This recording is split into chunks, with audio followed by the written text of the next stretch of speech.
parle dans le livre de cette crise spirituelle majeure au sein de l'Église, c'est-à-dire une forme d'apostasie de l'Église. Et Total. on est en plein dedans. Bah, excuse-moi, on est en plein dedans. Oui, oui, voilà, tout à fait. voilà, C'est le livre 888 notamment. Voilà. Regarde le dernier pape, là, Léon XIV, avec les LGBT. Donc là, on est en plein dedans. Là, il a fait ça la semaine dernière. Tout à fait. Mais encore le pape précédent qui le pape précédent qui encourageait les gens à se vacciner, alors que maintenant, bien sûr, depuis quelques jours, ça n'arrête pas les effets secondaires, etc. Mais évidemment. Donc du coup, donc c'est très actuel. 2005, 2005, et le châtiment cosmique divin. Alors, est-ce que c'est dû à l'inversion des valeurs? C'est possible, parce que depuis, on a le wokisme, qui est une inversion des valeurs. On a des chefs d'État qui sont des soldats d'Antéchrist, avec le nôtre d'ailleurs, le nôtre chef d'État à nous. Pour moi, je te dis, ce livre, il a 20 ans d'avance. Voilà, je le dis, ce livre a 20 ans d'avance. Ben si, c'est une réalité. Alors justement, il y a des lecteurs qui ont fait des photos, des passages et qui les ont mis sur TikTok ou Instagram. Ah bon? Oui, tout à fait. En fait, c'est un passage, parce que je parle justement dans ce livre, en fait, j'ai recensé les apparitions modernes de la Vierge. Et il y en a une, donc notamment en Ukraine, en 1987. Donc avant l'explosion du bloc soviétique, dans laquelle la Vierge avait annoncé que les Ukrainiens seront libérés du joug communiste. Alors c'était très intéressant, et cette apparition était très intéressante pour deux raisons. C'est que, elle a fait la même chose qu'à Fatima, c'est-à-dire qu'elle avait dit « tel jour, je vais apparaître ». D'accord? Donc, il y a eu, de mémoire, je crois, 200 ou 300 000 personnes qui se sont réunies sur ce champ. On n'en a pas entendu parler parce qu'évidemment, à l'époque, c'était le bloc soviétique, c'était fermé. Et donc, le KGB et la police, enfin surtout le KGB, étaient présents, et ils ont filmé. Et effectivement, il y a eu ce jour-là une manifestation de la Vierge. Moi, j'ai récupéré le film grâce à un prêtre ukrainien que j'ai interrogé. On l'a dans le livre. Et alors bon, c'est pas du 4K. À l'époque, en 87, c'est vraiment la caméra Super 8 ukrainienne. Voilà. Mais on voit clairement une sorte de brouillard qui apparaît. C'est KGB qui filme, je précise. Et donc, les mecs, ils étaient scotchés.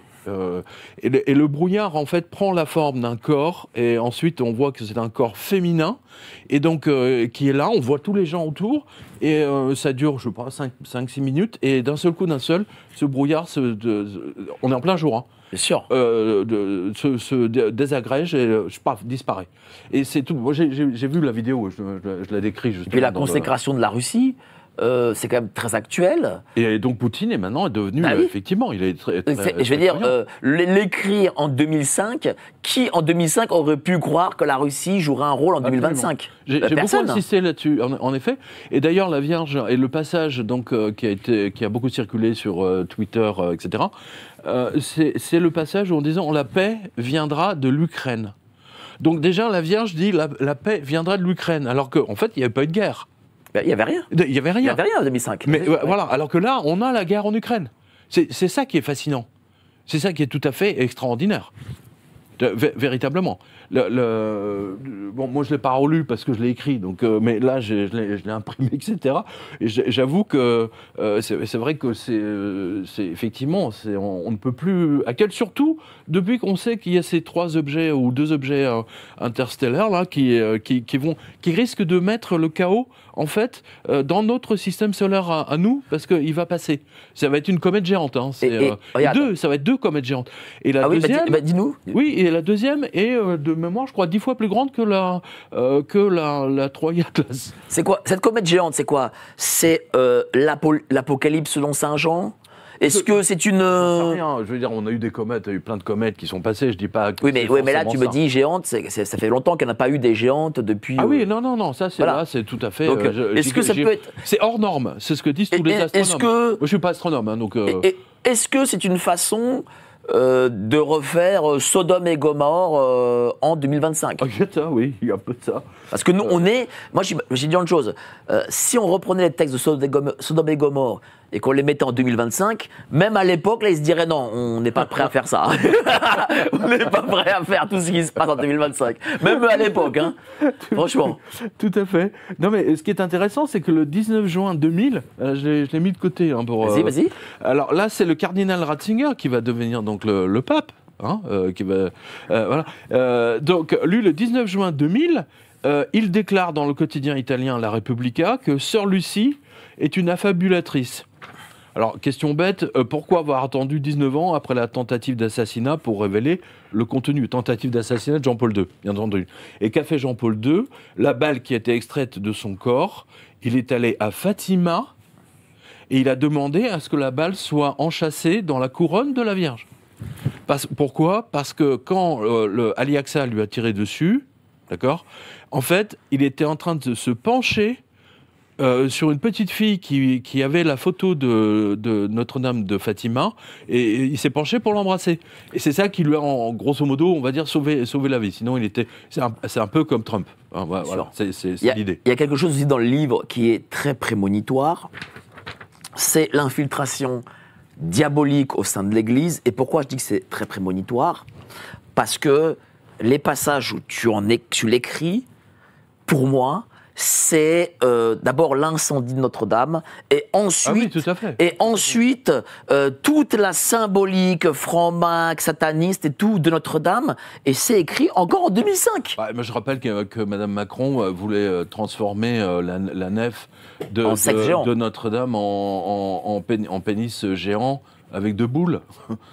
Non mais c'est pas moi qui le dis. C'est l'ancienne ministre Bachelot. Madame Bachelot, son livre. Moi j'ai lu son livre, j'ai halluciné.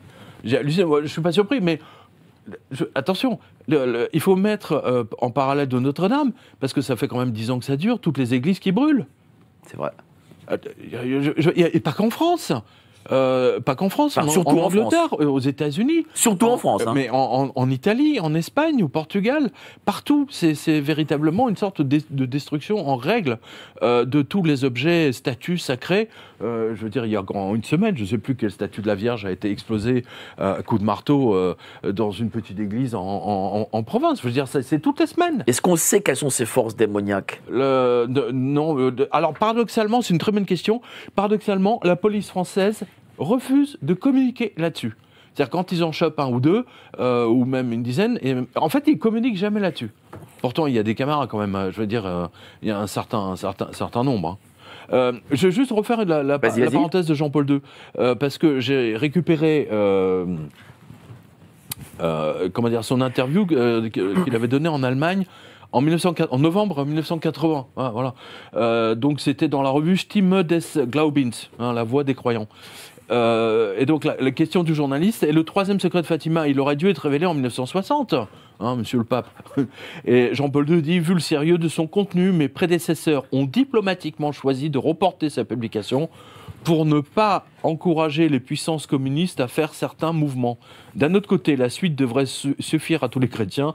S'il y a un message dans lequel il est écrit que les océans inonderont des zones entières de la Terre et qu'à un moment donné, des millions de gens mourront, il va de soi que publier un tel texte n'est pas souhaitable. Ça, c'est Jean-Paul II qui l'a dit. Et donc, en fait, c'est raccord avec... en fait, c'est comme une inversion des pôles. Enfin, c'est un ensemble où, effectivement, on ne verra pas le soleil. Mais à nouveau, c'est vieux comme le monde. Alors, on va parler... si j'ose dire. Bien sûr, on va parler de quelqu'un, parce que les gens me le réclament, c'est Gilles de Pinon. Mais avant ça, j'avais 2-3 mots à dire, parce que tu parles des évêques qui trahissent le pape. Tu parles d'un évêque de Rome en blanc. Oui. Benoît, pas Benoît XVI, mais François c'était évêque de Rome en blanc. Jusqu'à preuve du contraire. Il avait refusé même d'être évêque ou, je ne sais plus, vicaire du Christ ou un truc comme ça. Oui, il avait refusé. Oui, il avait refusé. Voilà, oui. On parle de ça. On parle de la Vierge qui aurait montré une église en ruine. Voilà, elle a montré une église en ruine. J'ai tout noté, tu vois.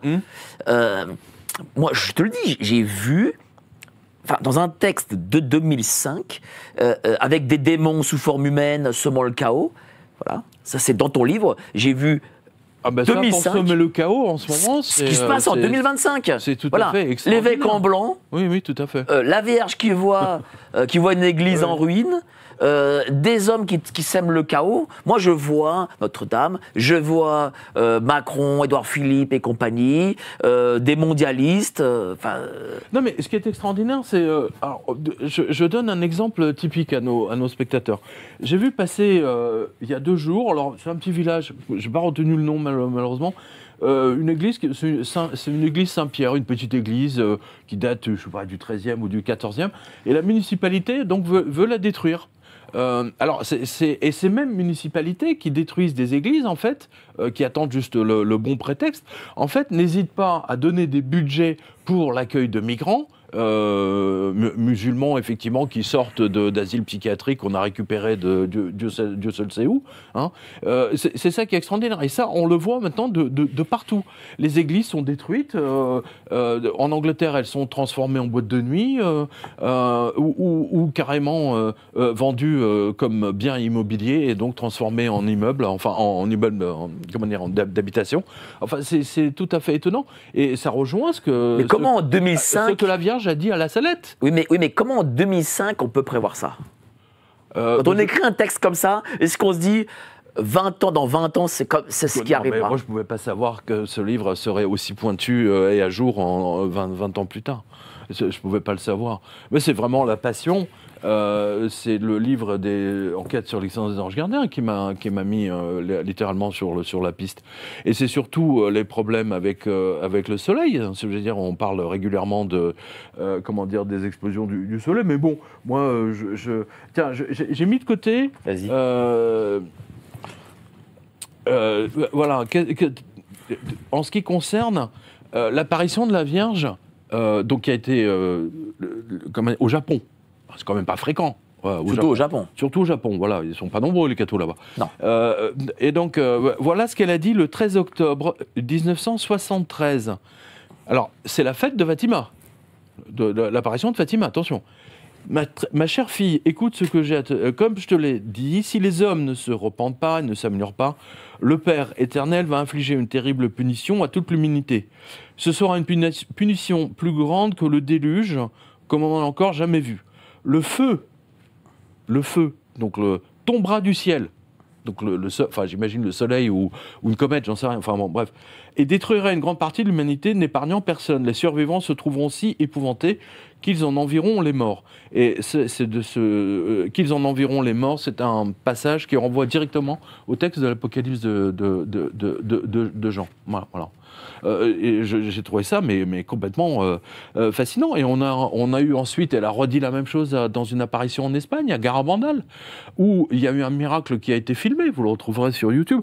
Et tiens, allez sur jovanovik.com, donc sur mon site, et il y a un onglet qui s'appelle 13 octobre, justement, où j'ai recensé, vous avez plein de vidéos, je sais pas, de mémoire 7 ou 8 vidéos, je ne sais pas si on peut le montrer là, qui montre des miracles de la Vierge qu'elle fait toujours de nos jours. Par exemple, une statue de la Vierge dans un grand magasin américain à Miami, donc un truc de décoration, hein, donc des répliques de la statue de Michel-Ange, etc. Et la statue de la Vierge se met à pleurer. Et les vendeurs sont complètement ébahis. Et donc ça a été filmé. Il y a une apparition, il y a une petite statue de la Vierge au Mexique on va le montrer. qui a pleuré. Enfin, voilà, et c'est l'onglet 13 octobre. Voilà, donc j'ai mis tout ça. Et c'est. Tiens, je le montre. Là, ça, c'est les photos. Là. Ah, bah voilà, on les voit également. Parce que le livre est rempli de photos, donc c'est pas juste un texte. Moi, je suis journaliste, donc j'aime bien donner vraiment. Vraiment toutes sortes de photos. Et il y a surtout l'histoire. Alors ça, c'est complètement délirant. D'ailleurs, ça a donné une série qui a été diffusée sur Arte. Je crois que ça s'appelle Le Miracle, hein, de mémoire. Mais ça s'est réellement passé en Italie, dans un petit village, où une statue de la Vierge chez des gens s'est mise à pleurer, une petite statue, banale. Et elle pleurait. Et donc, du coup, les gens sont venus, ils se sont mis à prier. Et ça, au bout d'une semaine, il y avait tellement de monde que la police est intervenue. Et la police n'en pouvant plus, en disant, là, ça devient trop dangereux, des mouvements de foule, etc. Ils ont pris de la statue. Ils ont dit on la prend, c'est fini, vous arrêtez votre cirque, hein, vous arrêtez votre cinéma. Parce qu'en plus, ils croyaient que c'était une fraude. Et donc, la statue, elle est mise dans le panier à salade des flics. Elle continue à pleurer. Elle continue à pleurer dans le panier à salade des flics. Il l'emmène au commissariat, elle continue à pleurer. Et les policiers ne savent pas quoi faire. Et donc, à un moment donné, là, au commissariat, elle s'arrête de pleurer. Mais il y a une enquête du Vatican, etc. Mais en fait, depuis, le Vatican a stoppé toutes sortes de reconnaître tous ces miracles. Et pourquoi il fait ça, le Vatican? Mais parce qu'il ne supporte pas la présence. D'abord parce que, c'est pas moi qui le dis, il y a un livre qui s'appelle Sodoma, qui l'a très bien montré, de Frédéric Martel, que je salue, hein, dont je parle, on parle dans le livre 888, justement. On en a parlé ensemble. Bien sûr. C'est que le Vatican, aujourd'hui, c'est la cage aux folles. C'est 80%. C'est 80% je veux dire, d'homosexuels. À la limite, qu'ils soient homosexuels, on s'en fout. Mais ce qu'on demande à un prêtre, qu'il soit homo ou pas, ou hétéro, on s'en fout, c'est qu'il croit véritablement, je veux dire, à leur patron, qui est le Christ en l'occurrence,